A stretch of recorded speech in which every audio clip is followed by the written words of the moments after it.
I had a show called On the Money, so it's fitting that I'm on the money once again here in New Delhi. Toshihiko Kurihara, Chief Representative, Japan Bank for International Cooperation, is here. Hemang Jani, Secretary, Capacity Building Commission, and Sujoy Bose, MD and CEO of National Investment and Infrastructure Fund Limited. Toshihiko, welcome from Japan. Great to see you. How are you're pushing under this new plan for a free and open Indo-Pacific under the Kishida administration. How are you financially tackling that? Thank you. Thank you for having me.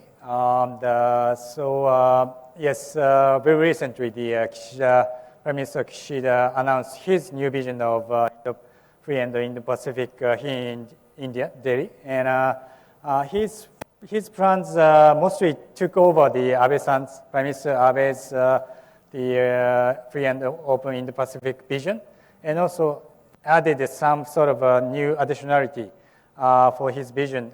Basically, the Asia is growing very fast, and we need our original, the plan to grow. And then, so we are taking the voices, real voices from the Asian countries more, and utilizing the Western countries' capability as well, not just rely on the West.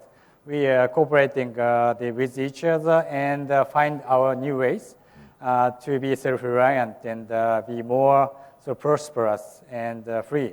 To realize the concept, Japanese government announced the more spending in the Pacific regions, and we utilize its more ODA financing by JICA, and also I'm belong to JBIC and the more commercial-based government institution. And the JBIC Act has been renewed to broaden our scope of financing to finance even to the whole global chain of the global necessary goods and services. So utilizing the development finance institution function and utilizing also the private partnership, Japan is committed to support the full-sized, the functional capacity building support. Let's talk about partnerships, Hemang, cooperative investment. How should it be utilized to build the capacity of developing countries to be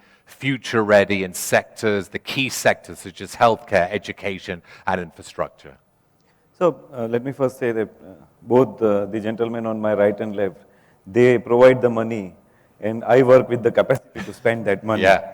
So see, when it comes to ODA and when it comes to development assistance and when it comes to money investing in core sectors like health, infra, education, etc., we must understand that that gets spent at the lowest level of government. We can't just think about the top tiers. We have to start building capacity from the lowest level first. Second important aspect is gone are the days when we looked at all these assistance and all these programs from the humanities lens. We have to look at it from the technology first lens. So the more we build technology capabilities at the lowest level, the more effective utilization of money can be achieved. And particularly in the core sectors like health, infra, education, etc. So we have to think of how do we utilize technology for both, and how do we create that capacity at the lowest level of government first, and then tackle the challenges, and it will solve many problems. Yeah. How's your experience been, Sujoy? You're leaving the National Investment and Infrastructure Fund. You've led it for many years. How has the experience been? What takeaways could you advise other countries looking to adopt the same model? So the purpose of NIIF is actually to provide a trusted intermediary, a well-governed trusted intermediary that can marry the plentiful opportunities in infrastructure and other sectors in India with the plentiful pools of capital, not just in India, but around the world, and do it on a commercial basis, but with skin in the game from the government. And that's really the model of NIIF. When I started in 2016, as I went around fundraising, I used to say that in infrastructure, if you want to invest at scale outside of the OECD countries, then India has to play a key role in that portfolio. I've actually changed what I say. Now, from what's happened in India over the last few years, now I say that including OECD countries, the opportunity for investments, commercial investments in infrastructure and other sectors where you can scale, India actually compares easily with several other OECD countries. So I think that's the, if you want to build a global diversified portfolio of investments, whether it be in infrastructure or growth companies, I'm not as familiar with the tech aspect as some of the colleagues who were on the other panels. I'm sure it's the same case in tech. India, I think, is a key country where you have to start building exposure.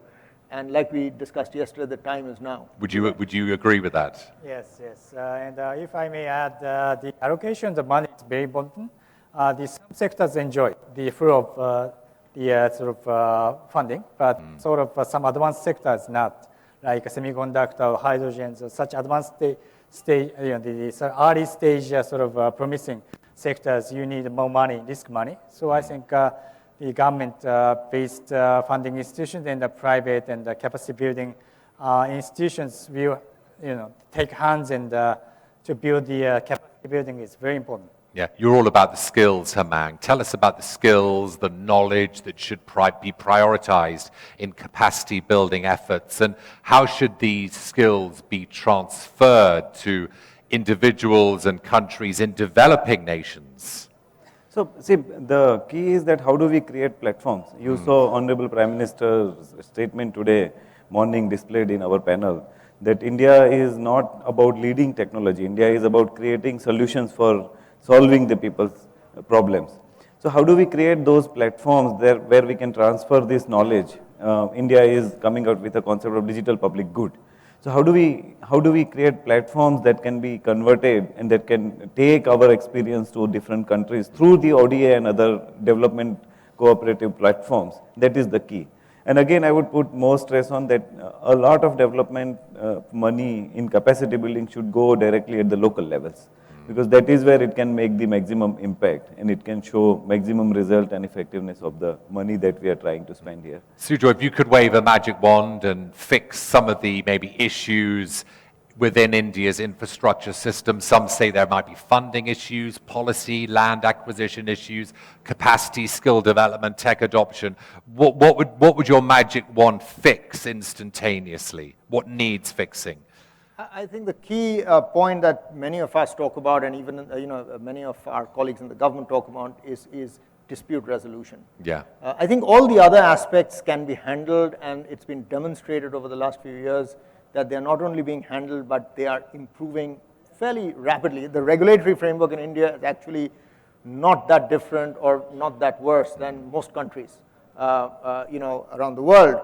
Where I think we could really step up is on the speed and the process of dispute resolution. And if that happens, then all I will tell you is that the value of the assets that people are buying today actually goes up significantly. So what I would say is that the complexity that's there in the market today actually gives us great investments at great values. As those improve, the value goes up. So it's a great time to buy. Yeah, oh good, great time to buy. Toshihiko, very quickly, give us an idea of collaboration, how we get that financial collaboration among development finance institutions, multilateral finance institutions, and private sectors from developing countries. Sure. I think it's now is a high time for the every players in the financial sector to take hands and discuss more to coordinate the Indo-Pacific countries' requirement of capital is huge. So we have to be very coordinated to discuss and share the risks and share the coordinations and risks and costs to realize the future the funding needs from all over the Indo-Pacific countries. Yeah. It says time's up, but I'm going to be really naughty and go to Hemang for a final question. We've talked about climate in the last section, Hemang. How do we ensure that all these efforts, capacity building efforts in developing countries, can be aligned with the global sustainability agenda? So see, when it comes to sustainability agenda, it's not only about the knowledge and skills, it's about the mindset also. So first we should work on bringing that mindset at the very centerpiece of the puzzle, the civil servants and the people who work on it. So, and at the Capacity Building Commission, we are trying to launch those programs first. That how do you make Honorable Prime Minister's program called LIFE. It simply means that lifestyle for sustainability. So how do you bring that lifestyle mindset, life mindset first at the government, and that will give us a good launchpad to start thinking about other efforts as well.